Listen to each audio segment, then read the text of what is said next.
just feel like I'm the only one not pretending. I'm not out of control, I'm just not in a control. Social media told you that people didn't like me, but everybody loves me. Everybody loves Ye. Here we have the amendment to Kanye's contract for his movie, Cruel Summer. Here's a quick look at what the short film looked like. The only decision I'm trying to make tonight is Bugatti, McLaren, or Lambo. Well, if it's right when you sit on the board. That looks like a really interesting movie experience. At the bottom of page 1, artist claims that the movie budget has exceeded the original budget of $3.2 million by $1.5 million. Kanye has done a lot of complaining about the record industry, but there are some examples of him receiving help. Going over budget on his film by $1.5 million, and there doesn't seem to be any pushback, is a good indicator that the label was actually more than willing to help Kanye out. What I found interesting about this contract is that IDJ, Island Def Jam, was willing to pay for the excess budget to a musical artist who had no prior movie directing experience, but the labels are too smart. They simply deducted the necessary money to complete the Cruel Summer short film from Kanye's album 6, Back End. Given the date on this contract, one can assume that his 6th album was his next album. The contract states that if there is not enough money now in the recording budget for the 6th album, then the label will reduce the amount of money in the 7th album recording budget. Basically, everything is an upfront loan for Kanye. In subsection D, the contract states that the first $1.5 million earned from this film will be used to replenish the 7th album recording fund first, then replenish the 6th album recording fund. I'm disappointed that there isn't any mention of royalties within this contract, nor did he upload the original contract with Island Def Jam or the contract with Doha Film Institute, who helped produce the movie. I would be personally interested to see all ownership rights and the exact payout of a film. My guess is that the film didn't earn enough money for Kanye to recoup the advances in order to make the film, so it's irrelevant, but it would be really interesting to see what the profit structure would be like if the film took off and actually turned a profit. Here we have the recording agreement dated March 2013 between Island Def Jam Music Group and Getting Out Our Dreams LLC, commonly known as Good Music. Around this time, Kanye had delivered 5 albums that sold really well. The Watch the Throne album with Jay-Z was a cultural smash, nominated for many awards, and was a commercial success. Kanye's 6th album would ultimately be named Yeezus, and the compilation album alluded to in this contract, Cruel Summer, was created to promote his label Good Music's artists. By December 2012, Kanye had incurred $639,000 of recording costs for Cruel Summer and $1,163,000 for 6th album recording costs. Also, thrown into this agreement is the approximate Paris recording cost of $493,000. Bound our rival to un-American idols. In Paris, got him hanging off the Eiffel. I don't know what Kanye was doing in Paris, but spending $500,000 in a short amount of time must have been fun. Kanye also had a $12 million recording fund for his 6th album, $8 million paid as an execution advance to Kanye himself. Imagine getting paid $8 million to complete a record. I step in Def Jam building like I'm the shit.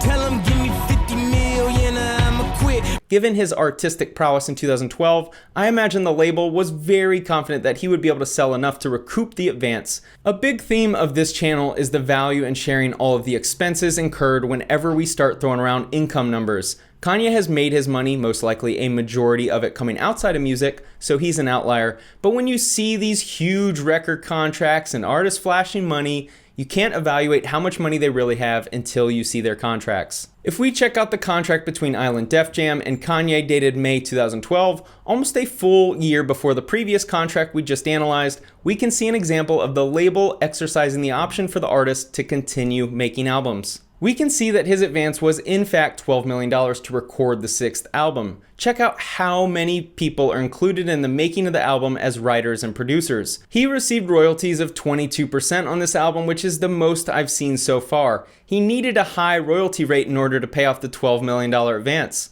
Let's check out the Watch the Throne record contract. This is one of my favorite albums personally. $2.5 million recording budget, $1 million advance to Kanye West, and the remaining $1.5 million to be administered by Roc-A-Fella towards recording costs.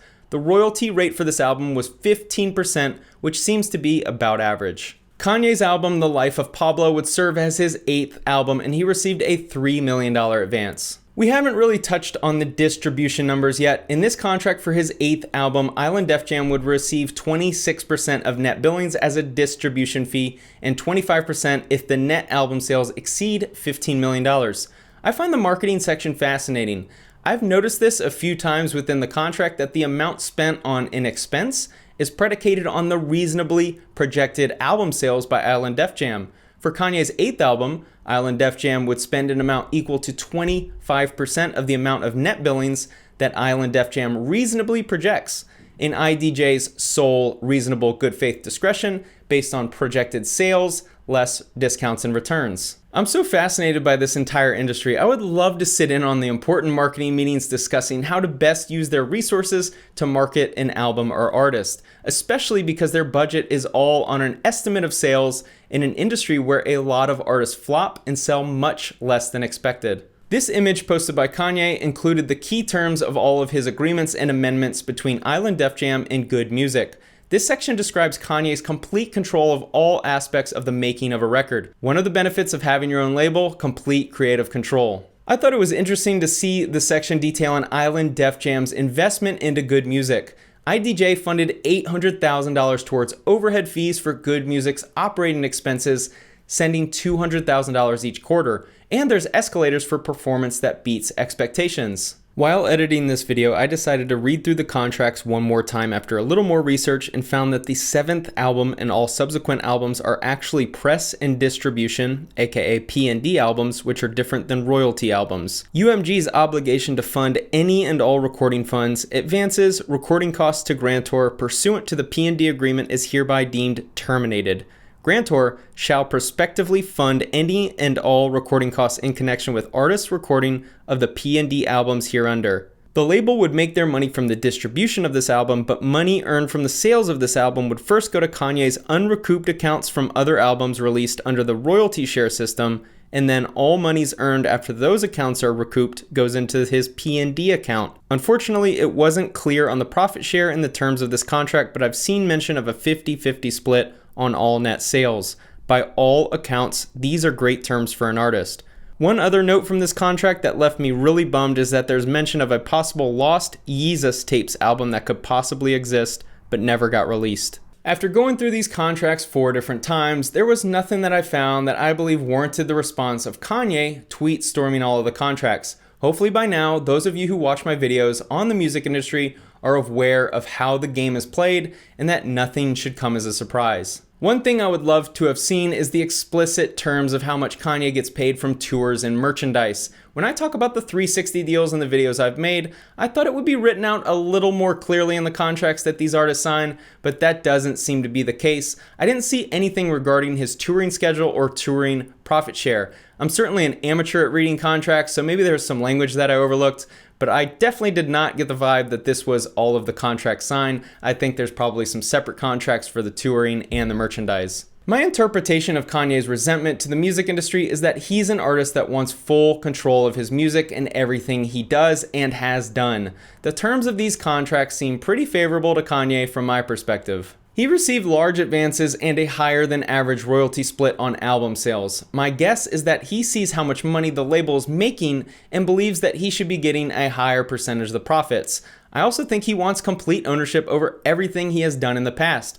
Unfortunately for Kanye, contracts do not work like that. I went to go buy my publishing from Sony ATV, and they said it's $8 million, $9 million. And when I went to buy it, they told me no, I couldn't buy my publishing. They told me I have the money to buy my publishing, and they told me that I couldn't buy my publishing. Now that he's a proven superstar artist, I think he wants the terms he's been receiving lately to be applied to his earlier albums when he was way more of a risk. From his lawsuit and consistent consternation with EMI regarding his publishing, it seems like Kanye wants full ownership of his production credits as well. The reason why I can't fully side with either the artist or the label is that both sides need each other. The labels take huge risks on artists in an industry that has seen rapidly declining record sales. The only way for artists to exist within this billion-dollar machine is for the labels to make money so that they can keep the machine running and give opportunities to the next wave of artists. All of the artists who were given big advances, adequate recording budgets, a big marketing budget, and didn't deliver an album that sold well don't seem to be complaining at all. Kanye tweeted out asking for support from all of the lawyers in the world to take a look at the contract. I don't see anything changing with the music business anytime soon. The only catalyst for change will be an influx of artists who go the independent route and turn down labels' offers. This happens now, of course, but the labels aren't hurting for money. Once their bank accounts start taking a big enough hit from missing out on big artists after big artists who decided to go the independent route, then they will be forced to make changes. There will always be enough small artists willing to take the record advance and sign to the major label versus playing the long game and going independent, ensuring that the record labels will continue with what they've been doing for decades. Thank you so much for watching.